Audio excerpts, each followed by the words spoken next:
I found the phone on a beat-up folding card table at the back of the Anderson Antique Emporium. One of those bulky old Bakelite tabletop monstrosities. You know the kind. Those dull black boxes with the thick long cords and an old-timey rotary dial. It didn't work, of course. The old lady behind the card table put down her romance novel and cigarette long enough to let me know, having long ago since fried itself out. That didn't bother me. I love antiques. Something about the nostalgia of them, the aesthetic. Ever since I was a kid. The beauty in old things, unspoken history of them, has called to me. For $25, I brought it home in a plastic Chinese takeout bag the old lady had handed me. It was heavy, substantial. Straining the bag with a cartoon smiley face on it during the walk back to the car. I set it up on a small hall table near the basement door. And it looked pretty good, I thought. Kind of stylish chic. Next to a fresh spray of orchids and a framed photo of my daughter. I don't remember, looking back, how long after I got the phone that the calls started coming in. How many days or weeks of precious silence did I have then? Blissfully unaware of what was coming. The first call came in the night. I remember I was sleeping, dreaming peaceful dreams, dreams of my daughter, so small and happy, laughing in my arms. The first shrill clanging ring barely penetrated my sleep. The second ring rippled the surface of consciousness. My daughter's face, so close to mine, began to shimmer and distort. I fumbled in the dark, hands groping blindly across the surface of my nightstand. Groggy, bleary-eyed, I pulled my cell phone from the charger and brought it to my ear. "Yeah," I mumbled. I squinted at my cell phone. The home screen was dark. My jumbled thoughts flew to my parents, my ex-wife. A 3 a.m. phone call was always bad news. Throwing back the covers, I got to my feet and shuffled off into the upstairs hallway. The ringing was louder here, and my head was clearer. Where was the ringing coming from? My landline had long ago been disconnected with the advent of smartphones. Maybe a defective battery and a smoke alarm? I leaned out over the stairway banister, eyes probing the dark shadows of the first floor for a source of the ringing. The stairs creaked beneath me with each step. The carpet underfoot never felt so foreign as then, while I descended towards the first floor landing. My hand, trailing the way, found the entryway light switch and flicked it up, bringing the hallway into sharp focus. I winced against the sudden brightness and stared across the empty room. The phone, the ugly black box with a dozen eyes, was ringing. I stepped forward cautiously, foot over foot, until I stood looking down at the phone. It hadn't moved. It still sat in the top left corner of the hall table next to the photo of my daughter. The cord, like some fat, braided black snake, hung limply down over the back of the hall table and trailed listlessly on the floor. Squatting on my heels, I gingerly lifted the heavy 1940s plug and inspected the dull blackened prongs. I dropped it like the thing was alive. The broken phone, the fried phone, the not plugged in phone was... How long did I stare at it? 5 minutes? 10? Ceaselessly it rang. My hand hovered, several times above the receiver. Each time I dropped it nervously. Hello? I snatched the handset from the cradle and lifted it to my ear in a burst of adrenaline. Hello? Who is this? Hello? I tried again. The soft cackling of static in my ear. I stared at the receiver in my hand for a moment before dropping it back into the cradle with a dull thud. I grabbed it on the first ring. Who is this? Nothing. Just 80 years of dead atoms. I could almost imagine some long-dead switchboard operator waiting on the other end. Hello? A voice. So faint, I almost didn't hear it. Who is this? I was getting angry at this prank, or wrong number, whatever it was. Hello? Is this home? What? I pressed my ear harder against the receiver. The voice was so thin and reedy. I might have almost been imagining it, but no. If I strained myself, I could hear her ragged breathing on the other end. I want to go home. Who is this? You have the wrong number. I slammed the phone down and headed back upstairs, after checking the locks on the front and back doors, to the warmth and safety of my bed. I tried not to think about the defective phone and whatever glitch had caused it to ring. I tried to sleep and forget about the tiny voice on the other end. It was an old phone. Probably just a loose wire. Some kids playing a prank. I tried not to think about the implications of the phone not being plugged in, but the steady of the phone ringing downstairs kept me up all night. After that first night, the phone calls became more frequent, mostly when I was in bed. Sometimes during the day or in the evening, but only when I was alone. Sometimes I answered, but mostly I let it ring. It was always someone different, a small voice amid the silence. After a while, I threw the phone out, buried it in the bottom of the bin, and watched from behind the living room curtains as the garbage man emptied it into the waiting maw of his truck. And that seemed to help. 2 nights later, though, the familiar clang of the bakelite from downstairs roused me from my sleep. There was the phone, a dull black anchor reeking the dump in the middle of my hallway table, next to the orchids and the photo of my daughter. Can you hear me? Is anyone there? I want to go home. The boy this time. Some punk teenager, probably. Snatching the phone from the table, I carried it in my arms like a baby through the kitchen into the garage. The cold concrete stung my bare feet, and the air smelled of paint and gas. But I didn't dwell on it as I tossed the phone onto my workbench with a satisfying clang. Grabbing a hammer from the pile of tools nearby, I proceeded to smash the phone into pieces. 2 more days of blissful silence. I was cooking dinner, methodically chopping onions, when my cell phone buzzed on the granite countertop. Wiping my hands on a dish towel, I stared down at the display. My own cell phone number flashed across the screen. I stared at my phone like a thing alive, wary. I swiped over the answer icon and brought the phone to my ear. Hello? A familiar little voice came, floating through the void. Is this him? I stiffened, my blood running hot through my cheeks.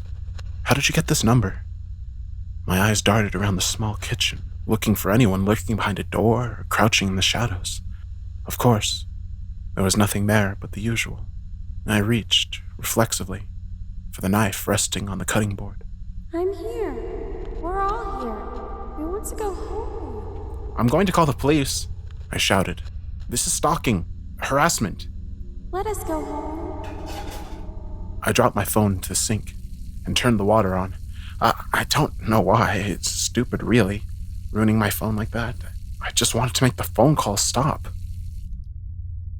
And that night, I dreamed about an endlessly ringing payphone. I thought about calling someone, the cops, a priest even, but on some level, I knew that was foolish.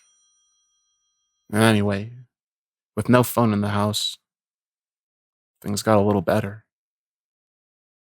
Nights came and went in peaceful silence.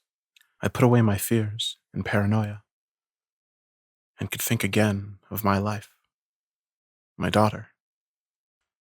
I caught myself looking at her picture in that silver frame on the hall table where the phone used to sit. Her chubby cheeks, impish smile, blonde hair streaming as she ran around the playground like some silly monkey. I smiled, fondly. I missed her. This ordeal with the phone had left me shaken. I hadn't seen her in over a week. I resolved to go and visit. That night, around midnight, I stood in the front hallway in my pajamas and a pair of socks, just staring at the spot where the phone used to be. Maybe some part of me expected to see it there, winking in the dark. I stepped softly across the hall, stopping short of the table in front of the door to the basement. I checked the knob out of habit, twisting it quickly back and forth. The lock engaged, as it always did, with a satisfying heavy clink. Go back to bed, I whispered to myself, hand still wrapped around the knob. After, the voice in my head was persuasive. I unlocked the door with a small brass key around my neck. It swung open on silent, well-oiled hinges. Rickety wooden steps appeared, leading down into the dark. There were 13 steps in all. I'd counted many times.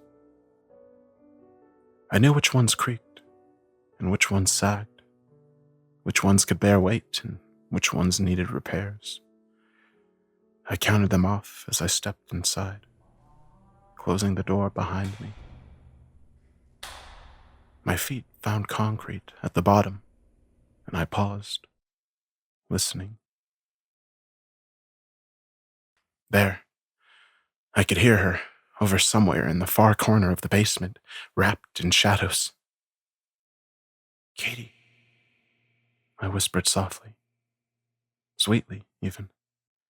It's Daddy.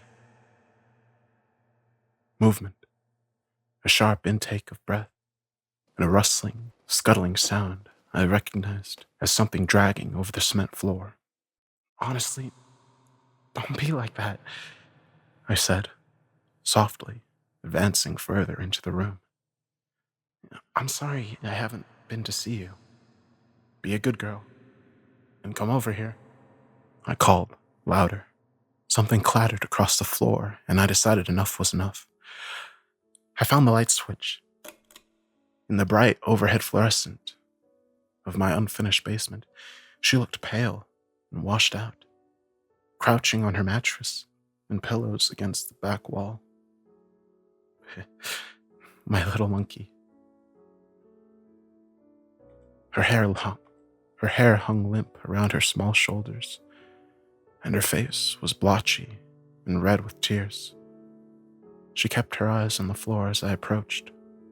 Oh, honey, don't cry, I cooed, squatting down in front of her and cupping her chin in my hand. I'm sorry to leave you alone for so long. I really am. I'm the worst daddy in the world. She whimpered as I stroked her hair. I want my mommy. Shh. I scooped her into my lap and rocked her, like I'd seen other fathers do. She was shaking, and she stank. God, the smell. She pissed herself, probably. The mattress was saturated. Please. I don't want to be here anymore. She was crying. I absently swiped at her tears. This wasn't right. This wasn't what I'd imagined. Why did they always want to leave?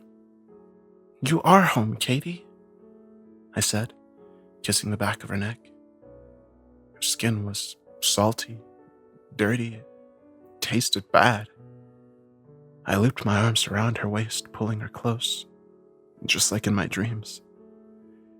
If only she didn't smell so bad.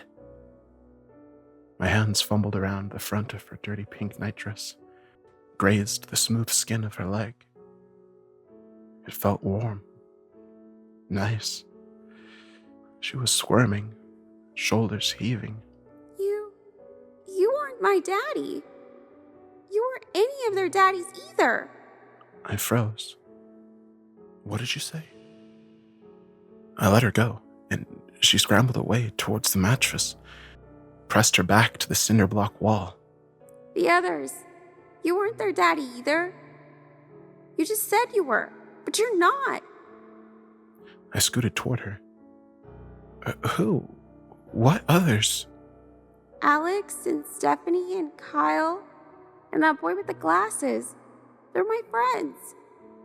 They said you hurt them too. Kyle says you put him in a box after you hurt him and sunk him in the water.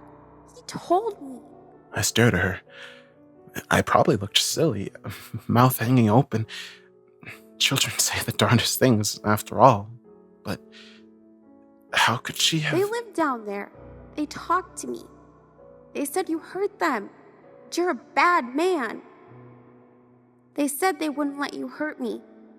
They said they found a way. They promised. I got to my feet. Cheeks getting hot. I am your daddy. I am a good daddy. I don't know what you think. No. There was no way. I looked at the little girl. She looked at me. It's for you, she said softly. I took those 13 stairs, 2 at a time, bursting out of the basement and into the upstairs hall like an Olympic sprinter. There, in the light from the moon outside, was the old Bakelite phone. Its shiny plastic, all new and unmarked. I guess I could have let it ring, taken the hammer to it again, but I answered it because I had to. Hello? And there they were. Those soft, tiny voices of the other children. Kyle and Alex, Sophie and Anna and the others. All of those perfect children I'd seen from afar. All of the ones I'd wanted to be a father to. All of the ones who disappointed me, who didn't like their new life. Who let me down and had to be punished. The things they whispered through the phone, the horrible things they spoke of the dark, and the things that were waiting for me. They told me what I had to do. I dropped the receiver to the floor with a thud, barely missing my toe. I ran back down into the basement and snatched my daughter from the mattress, throwing a tattered, thin blanket around her shoulders. She sobbed as I carried her up the stairs and into the darkened house and out of the front door into the passenger side seat of my 4-door Ford. We drove through the night, through the neighboring towns and cities until daybreak. The sky was bleeding vermilion and peach as the sun began to poke above the trees. We sat idling at a stop sign near the entrance to a residential neighborhood.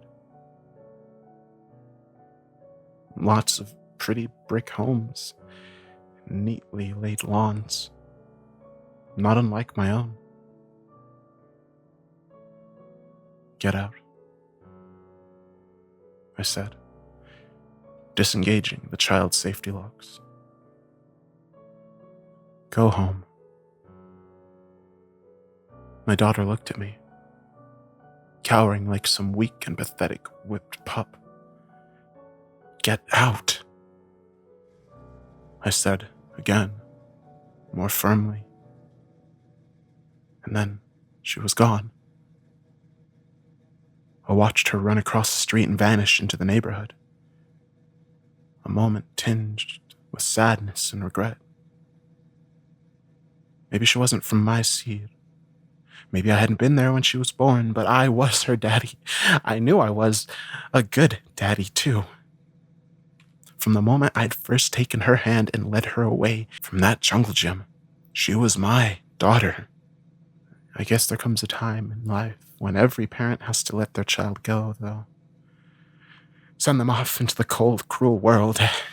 It's part of life. Besides, I can always have another kid.